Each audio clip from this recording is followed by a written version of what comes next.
Bueno, sean todos bienvenidos a la tutoría número 10 del segundo parcial, segundo de bachillerato unificado. El tema de esta semana son las interacciones de contacto, las fuerzas de rozamiento.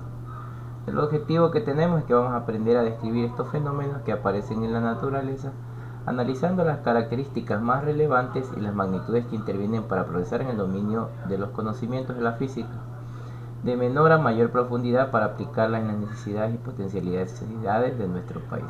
Entonces hoy día vamos a trabajar un poco con las fuerzas de rozamiento. ¿Algún voluntario que me indique qué entiende por fuerza de rozamiento? ¿Qué entienden por fuerza de rozamiento? Marixa, ¿qué entendemos por una fuerza de rozamiento?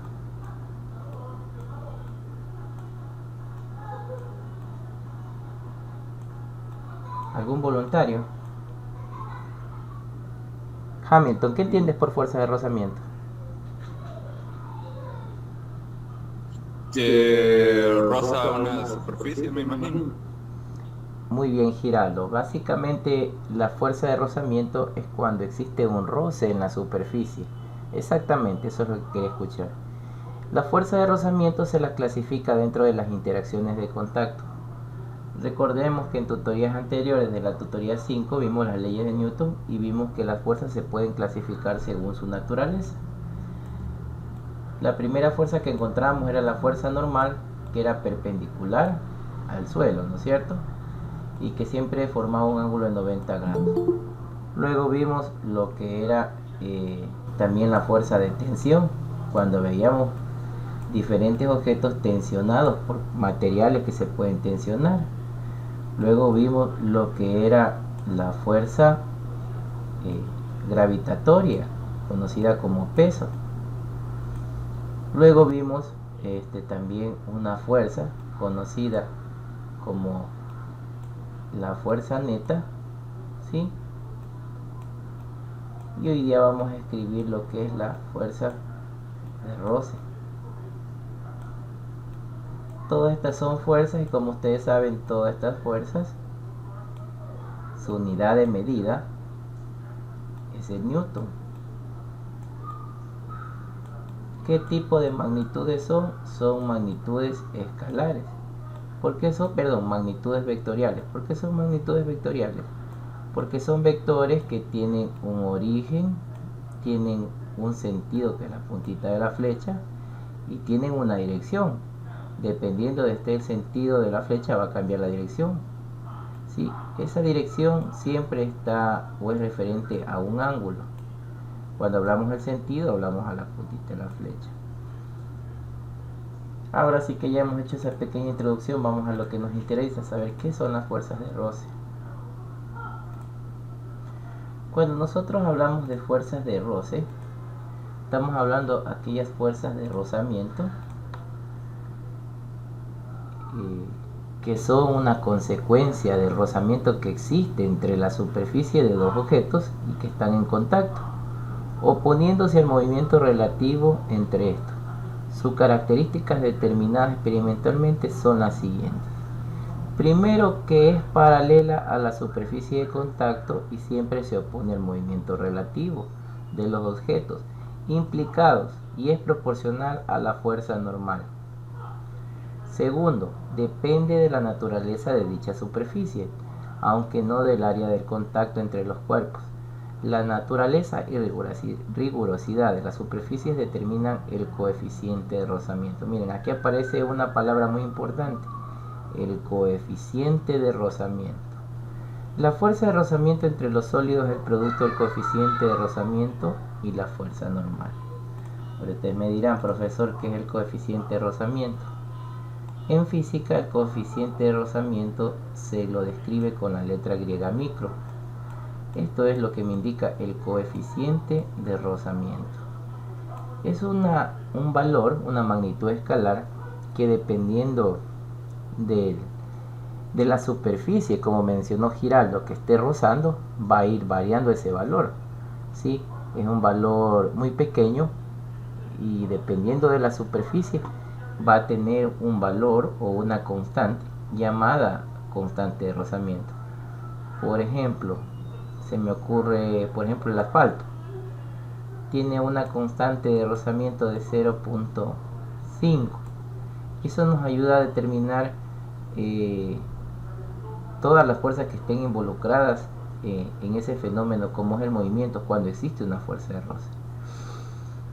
Como dice la literatura, si yo empujo la caja hacia adelante, nosotros sabemos que aquí está la fuerza normal. La fuerza de roce siempre se la escribe en sentido contrario a esa fuerza neta o a esa fuerza que provoca el movimiento, y se la representa con la letra F mayúscula, con una flechita, y la letra R para indicar que es una fuerza de roce, a diferencia de la fuerza neta, que es la que provoca el movimiento. Dentro de las fuerzas de rozamiento se puede tipificar o clasificar en dos tipos de fuerzas de rozamiento. Tenemos la fuerza de rozamiento estático y la fuerza de rozamiento dinámico. Cuando hablamos de rozamiento estático, es aquella fuerza de rozamiento que se da cuando el objeto todavía no se está moviendo, está estático. Y cuando hablamos de fuerza de rozamiento dinámico, es cuando ya existe el movimiento. Aquí yo les he puesto un ejemplo de un libro que está en una mesa inclinada con una pendiente. Vemos que el libro va a tender a resbalarse, ¿no es cierto?, y bajar por esa pendiente inclinada.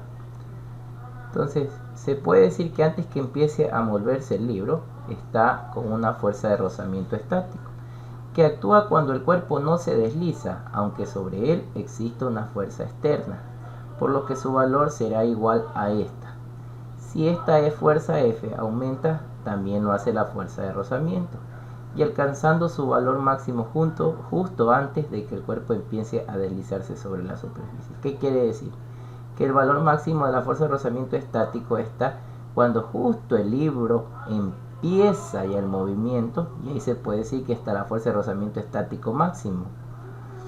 Luego tenemos la fuerza de rozamiento dinámico, dice, actúa a partir del movimiento en que el cuerpo se desliza sobre la superficie. Su valor depende del coeficiente de rozamiento dinámico, RD, y no de la velocidad del desplazamiento. O sea, el coeficiente de rozamiento dinámico es independiente de la velocidad con la que se mueva el objeto que se va deslizando. Entonces, la fórmula prácticamente es la misma para encontrar la fuerza de rozamiento. En ambas va a haber un coeficiente de rozamiento, denotado por esta letra griega micro. Lo único que la diferencia es que se le pone un subíndice E o un subíndice D, y es multiplicado por el valor de la fuerza normal para poderla encontrar. Aquí tenemos un pequeño problema, una pequeña experimentación que les he preparado. Por favor, Marixa, ayúdame leyendo el enunciado para poder resolver este pequeño problema. Ya, licenciado.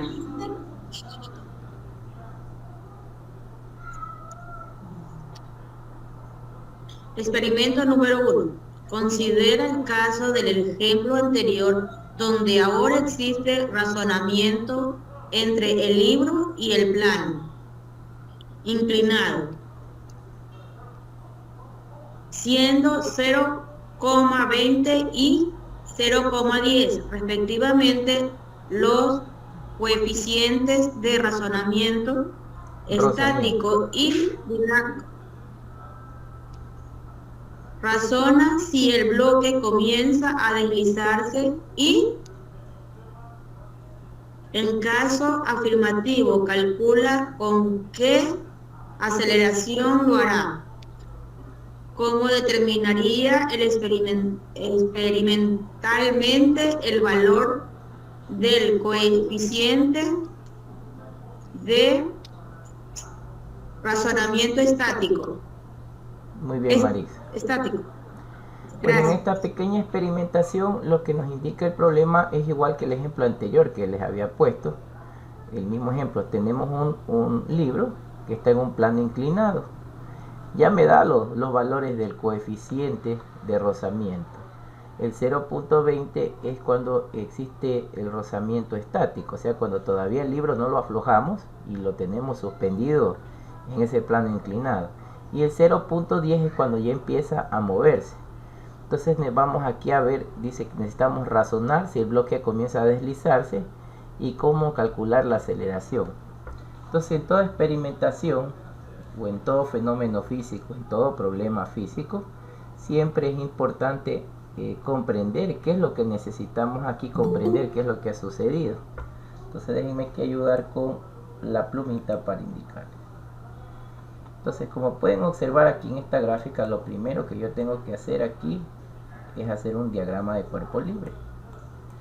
Un diagrama de un cuerpo libre no es otra cosa que estudiar todas las fuerzas que veamos aquí involucradas.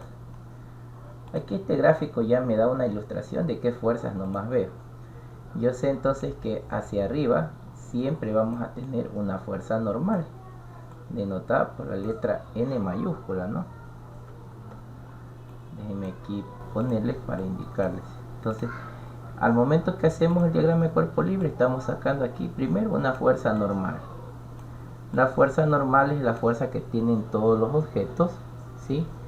Y que tiene un origen a nivel atómico, a nivel molecular, desde la ley de Coulomb. Ustedes saben que todas las sustancias pueden ser materiales conductores de la corriente eléctrica. Entonces, por ese mismo simple hecho, las partículas, los electrones y los protones pueden activar una acción o pueden activar lo que es una atracción o una repulsión. Entonces el libro va a tener una fuerza normal que le permite que no cruce esa mesa. Si no cruzaría esa mesa ese libro. Luego también podemos observar que también tiene una fuerza llamada peso, que siempre está dirigida hacia abajo. Por el momento, en ese diagrama de cuerpo libre vemos dos fuerzas ahí diagramadas. No vemos fuerzas en el eje Y, porque prácticamente esas son las dos fuerzas que vemos involucradas en ese fenómeno físico. Lo que sí nos podemos percatar es que para poder encontrar ese peso, ese libro va a rodar también en forma vertical y en forma horizontal se va a mover, ¿no es cierto? Nos podemos dar cuenta porque en algún momento tiene que moverse hacia este sentido y también se va a mover hacia abajo, ¿sí? Va a moverse hacia el lado izquierdo y hacia el lado abajo. ¿Qué quiere decir? Que se va a mover tanto en el eje Y como en el eje X, ¿sí? Eso está clarísimo que se va a mover en los dos ejes. Entonces aquí es donde vienen y aparecen dos fuerzas o componentes vectoriales. Aquí se forma un triángulo rectángulo y va a aparecer una fuerza que le voy a llamar P en Y. ¿Por qué le voy a llamar P en Y? Porque sabemos que hacia abajo tenemos lo que es el peso, ¿no es cierto? Aquí tenemos el peso. Pero ese peso, como está en un plano inclinado, va a tener dos componentes vectoriales. Una componente del peso en Y, que es lo que va a permitir que el libro se desplace hacia abajo, y también va a tener una componente en este sentido de acá llamada un peso en X, que es la que va a permitir que el libro comience a desplazarse hacia abajo, ¿sí? Por acción de esa coeficiente de rozamiento. Entonces miren, haciendo un diagrama de cuerpo libre hemos encontrado dos fuerzas que están en el eje Y, pero a su vez esta fuerza llamada peso tiene dos componentes vectoriales. Está compuesta por dos fuerzas, una fuerza peso en Y y una fuerza peso en X, a diferencia de los otros ejercicios que veíamos que solo tenía el peso y nada más, porque estaba en un plano vertical, no en un plano inclinado. Ahorita en un plano inclinado vamos a ver que tiene dos componentes. Luego que tenemos nuestro diagrama de cuerpo libre, aquí he puesto una pequeña comprensión y nos damos cuenta que el libro va a comenzar a moverse siempre que esa componente en X sea mayor o igual que la fuerza de rozamiento estático. O sea, cuando esa fuerza, esa componente en X sea mayor o igual que la fuerza de rozamiento estático, ahí va a moverse ese libro. Entonces, una vez en este movimiento entrará a acción la fuerza de rozamiento dinámico. Empezará a moverse y cambiará el valor del coeficiente. Luego tengo que sacar mis datos, que es algo básico de todo ejercicio de física, sacar los datos. Aquí en el ejercicio tenemos de datos la masa, que es un dato que tenemos ganado, la masa del libro, que pesa 2 kilogramos. También nos dan un ángulo de 30 grados. ¿Sí? Nos dan un ángulo de 30 grados. Tenemos otro valor ganado, que es la gravedad, ¿sí? Que es la fuerza de atracción hacia el campo gravitacional. Y el ejercicio ya nos da dos valores de constantes de rozamiento estático y rozamiento dinámico. Como pueden percatarse, las constantes de rozamiento estático y de rozamiento dinámico no tienen unidad de medida, simplemente es un valor escalar, 0.20 y 0.10, no tienen unidad de medida, a diferencia de la masa, que se expresa en kilogramos, o la gravedad en metros sobre segundo al cuadrado, porque son valores que dependiendo de las sustancias van a ir variando. Pues ese 0.20 debe ser porque este plano inclinado es una mesa de madera. Entonces, si esto no fuera una mesa de madera, fuera una mesa de plástico, este coeficiente va a variar, ¿sí? Va a variar dependiendo de la sustancia. Ahora, conocemos aquí el ángulo de inclinación desde aquí, y este mismo ángulo, ayudándonos en geometría plana, vamos a saber que es el mismo ángulo que está dentro de estas componentes vectoriales. Y aquí se nos va a formar un triángulo rectángulo. Al momento que se nos forma un triángulo rectángulo, aquí nosotros podríamos decir que podríamos ayudarnos para resolver ese ejercicio con el teorema de Pitágoras. Vamos a ver qué más entonces podríamos aquí hacer para resolver ese problema. Entonces, para poder hallar ese problema, necesitamos encontrar algo que se llaman componentes horizontales y componentes verticales. Pero ustedes dirán, profesor, ¿y cómo se encuentran esas componentes? Entonces, voy aquí yo a graficar más o menos el triangulito que se nos forma, ¿no es cierto? Más o menos nos damos cuenta de que aquí está el peso, ¿verdad? Miren, aquí está el peso. Ahora, si nosotros le damos vuelta a la figura, más o menos nosotros nos daríamos cuenta de que esta es la componente en Y, ¿no es cierto? Y aquí vamos a trazar y nos vamos a dar cuenta de que este vendría a ser la componente en X. Déjenme borrar aquí porque aquí me equivoqué. Esto es PX. Entendiéndose que esa componente en X, ¿sí?, es la que la voy a desplazar horizontalmente y la otra verticalmente. Y aquí tenemos el ángulo que se forma. Entonces aquí nosotros nos vamos a ayudar de las funciones seno y coseno, ¿no es cierto?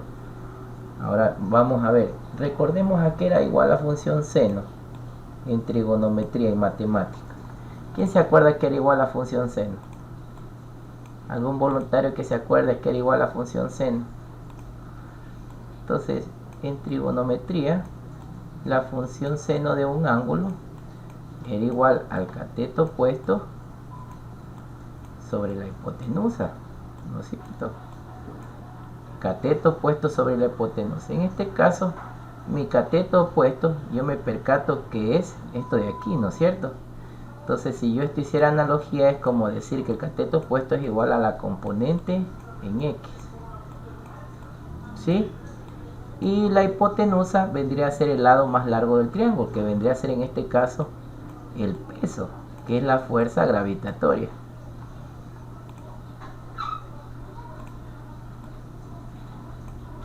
En este caso vendría a ser el peso. Ahora, como lo que yo quiero encontrar es la componente, pues, de espejo, voy a despejar entonces aquí yo mi fórmula, porque lo que me piden encontrar es la componente horizontal. Entonces necesito encontrar el peso en X. Entonces yo despejando eso, yo me doy cuenta que el peso en X va a ser igual al peso multiplicado por el seno del ángulo,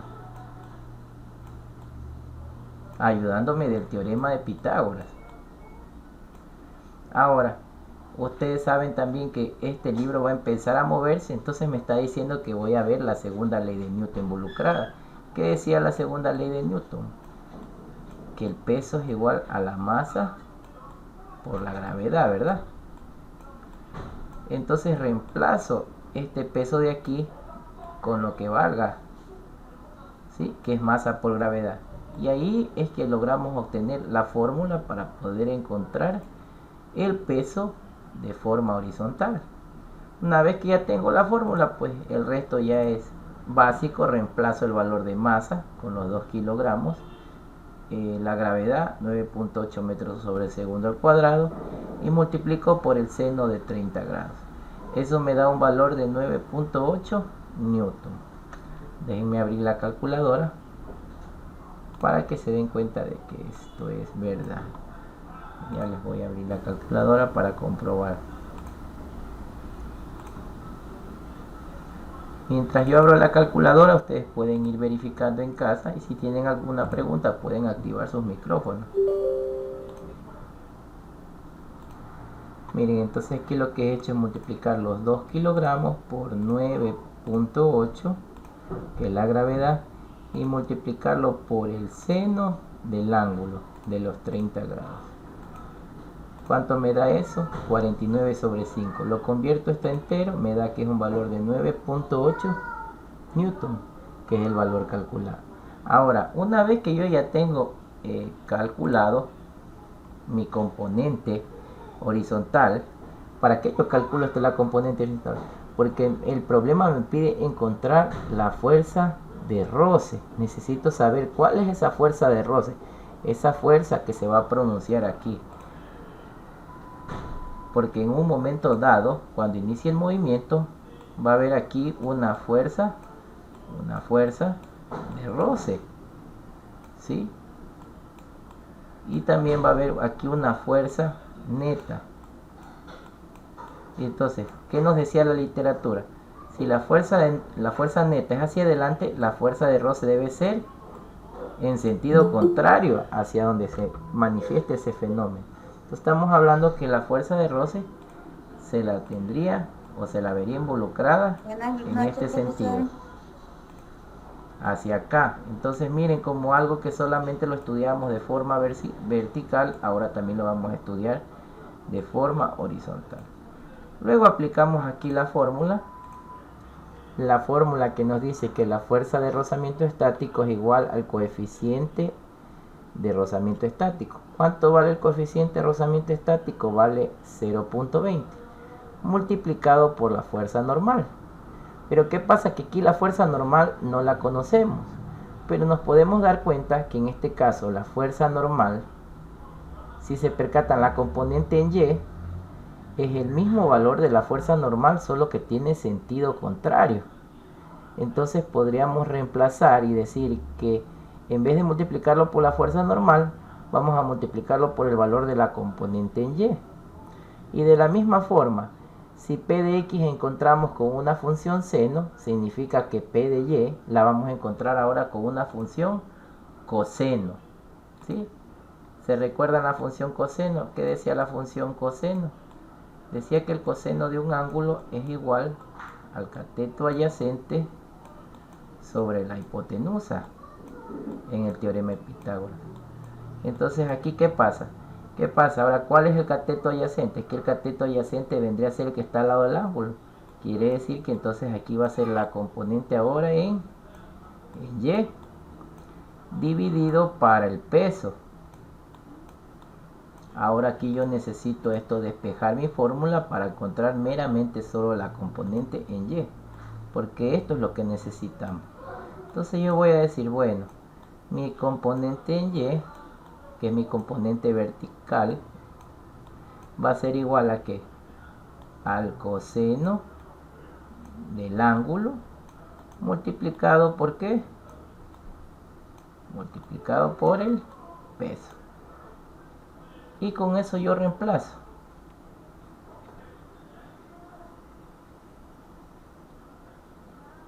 Y con eso yo puedo encontrar entonces mi componente.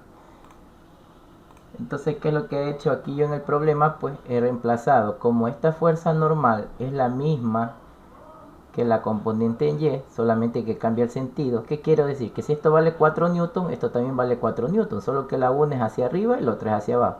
Entonces voy a encontrar ahora esa componente en Y, que es igual al coseno por el peso. Como el peso ustedes ya saben a qué es igual, a masa por gravedad, entonces reemplazo masa por gravedad y por el coseno del ángulo. Luego reemplazo los valores, pongo el valor del coeficiente de rozamiento estático, que es 0.20, multiplico por 2 por 9.8 y por el coseno de 30 grados. Y me da que es un valor del rozamiento estático de 3.4 newton. Vamos a ver si que eso es cierto, verificando aquí nuestra calculadora. Entonces vamos aquí a usar nuestra calculadora. Aquí vamos a ayudarnos. Entonces vamos a poner los valores. Primero el valor del coeficiente de rozamiento. Lo vamos a multiplicar por la masa, los 2 kilos. Multiplicar por el valor de la gravedad. Y multiplicarlo por el coseno del ángulo que forma con nuestro plano inclinado. Y nos da ese valor. Ahora lo convertimos en un número racional. Y nos da que es 3.39. Que si esto lo redondeamos, nos va a dar un valor de 3.4 newton. Y con eso encontramos la fuerza de rozamiento estático.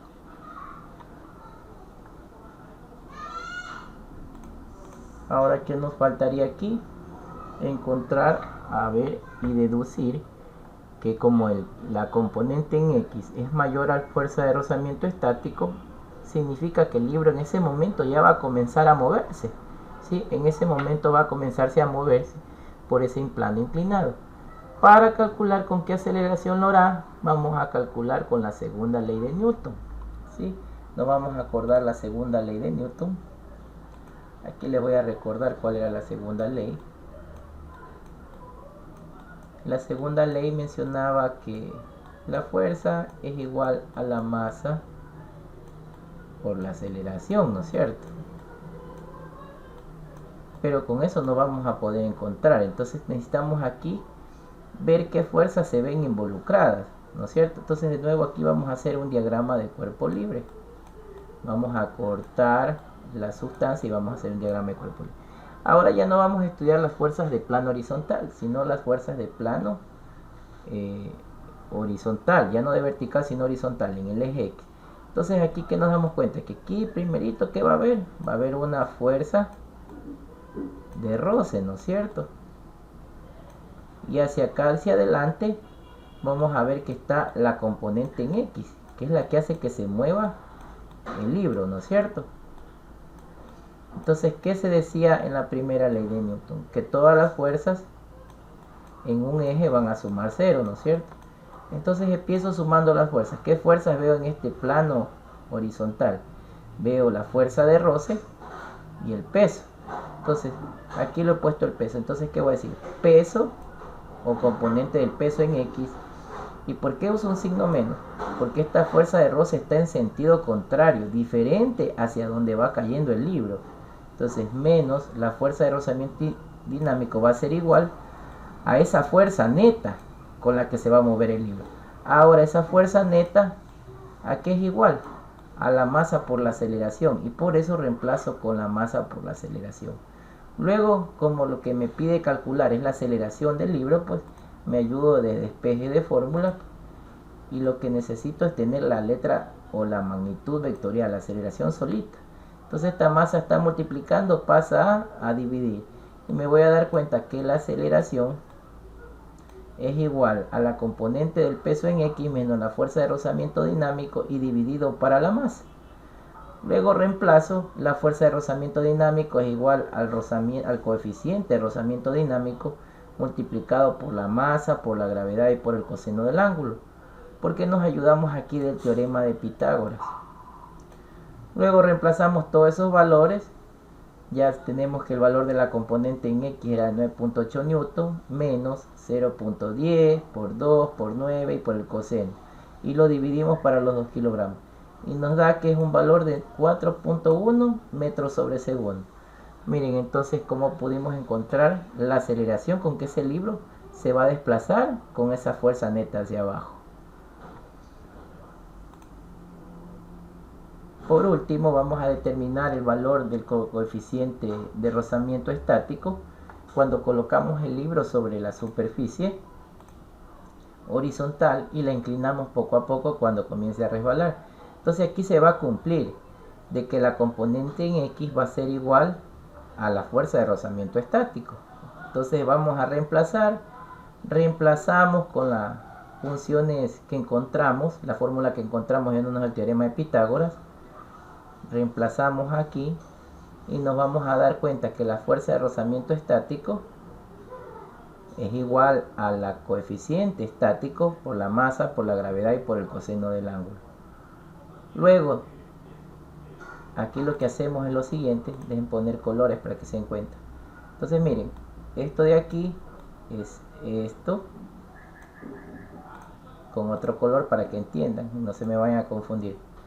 Y esto de aquí es esto de acá. Entonces estamos reemplazando. Aquí tenemos una ecuación 1 y una ecuación número 2. Entonces reemplazamos 1 y 2 y nos va a salir nuestra ecuación 3. Entonces aquí vemos que nos van a salir términos iguales. Esta masa por gravedad, si pasara al otro lado a dividir, se van a simplificar, ¿no? ¿Y qué nos queda en total? Que el coeficiente de rozamiento estático siempre va a ser igual al seno del ángulo dividido para el coseno de un ángulo. Ahora los que recuerdan las razones trigonométricas saben que un seno sobre un coseno es lo mismo que decir la tangente de un ángulo.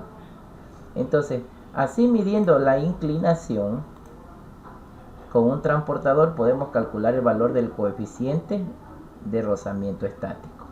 En otras palabras, si ustedes tienen un graduador, van a coger el libro y van a medir ahí el ángulo, y solo con saber el ángulo van a saber el valor del coeficiente de rozamiento estático de ese libro, y de esa manera es que se calculan los coeficientes de rozamiento estático, no de rozamiento dinámico. Aquí les he puesto la comprobación. Entonces el resultado de la aceleración es coherente, pues podemos calcular que el libro caería con una aceleración de 4.9 metros sobre segundo en el caso de no existir rozamiento. Entonces si la fuerza es igual a la masa por la aceleración será igual a la fuerza sobre la masa. La fuerza es igual a la componente en X, lo que significaría que la aceleración es 9.8 dividido para 2. Si dimos 9.8 para 2 nos va a dar un valor de 4.9. A diferencia que en el caso anterior, ¿cuánto nos salió? Nos salió 4.1. Miren cómo cambió el valor de 4.1 a 4.9. ¿Por qué? Porque esta comprobación es si el libro no estuviera de forma inclinada, sino si estuviera acostado en un plano horizontal. Pero en este caso, como está en un valor en un plano inclinado, pues, y existe un rozamiento estático, pues el valor de la aceleración va a cambiar. Y con eso hemos resuelto nuestro pequeño problemita. Voy a dejar de compartir pantalla entonces para ver si es que hay alguna pregunta. Y si no, ya culminamos la clase. Bueno, estimados, ¿alguien tiene alguna pregunta sobre lo que es la interacción de fuerzas, la fuerza de rozamiento estático y dinámico? Marixa, Karen. Vamos a hacer entonces una pequeña preguntita a algún voluntario. A ver.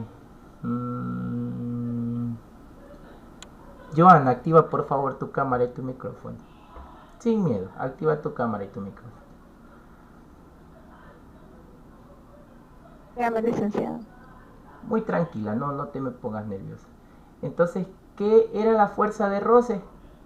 ¿Qué es para ti la fuerza de roce con ese ejercicio que vimos? Joana, ¿para ti qué es la fuerza de roce?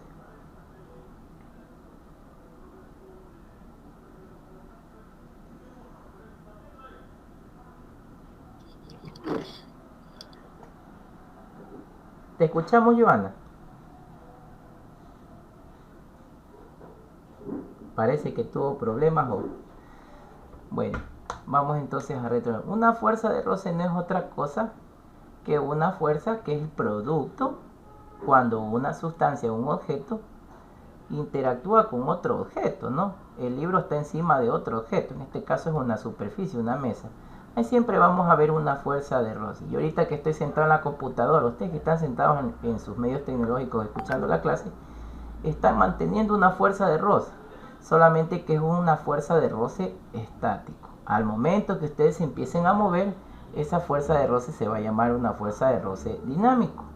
Y si están en un plano inclinado, pues con el ejercicio o la experimentación que resolvimos, nos vamos a dar cuenta que siempre va a ser igual al ángulo, a la tangente de ese ángulo, de ese plano inclinado. Y con eso podemos encontrar ese coeficiente de rozamiento estático. Bueno, eso todo ha sido toda la tutoría de hoy día.